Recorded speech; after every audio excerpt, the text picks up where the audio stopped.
Hello friends, പോളണ്ടിലെ താമസ സൗകര്യത്തിനെ കുറിച്ചൊക്കെ എല്ലാവരും ചോദിച്ചിട്ടുണ്ടായിരുന്നു.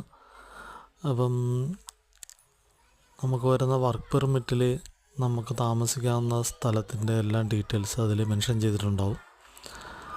അപ്പം നമുക്കിവിടെ സെപ്പറേറ്റ് റൂമുണ്ടാവും. ചിലപ്പോൾ ആ റൂമിൽ തന്നെ 3 പേർക്ക് കിടക്കാവുന്ന സൗകര്യം ഉണ്ടാവും. അതേപോലെ തന്നെ കോമൺ ആയിട്ടുള്ളൊരു കിച്ചണും ഉണ്ടാവും. കിച്ചണിൽ എല്ലാവിധ സൗകര്യങ്ങളൊക്കെ ഉണ്ടാകും. അതിൽ ഗ്യാസ് ഉണ്ടാവും, അതേപോലെ തന്നെ വാട്ടർ ഹീറ്റർ ഉണ്ടാവും. പിന്നെ അത്യാവശ്യം പ്ലേറ്റ്, പാത്രങ്ങൾ എല്ലാം ഉണ്ടാവും. പിന്നെ വെള്ളം തിളപ്പിക്കാൻ വേണ്ടിയിട്ടുള്ള ഹീറ്റർ, അത്യാവശ്യം പിന്നെ സാധനങ്ങളൊക്കെ വാങ്ങിച്ച് നമുക്ക് കുക്ക് ചെയ്യാനുള്ള എല്ലാവിധ സൗകര്യങ്ങളും ഉണ്ടാവും. പിന്നെ ബാത്റൂം, നല്ല നീറ്റായിട്ടുള്ള ബാത്റൂം ഉണ്ടാവും. കോമൺ ബാത്റൂം ആയിരിക്കും, അറ്റാച്ച്ഡ് അല്ല. അവിടെ വാഷിംഗ് മെഷീൻ ഉണ്ടാവും.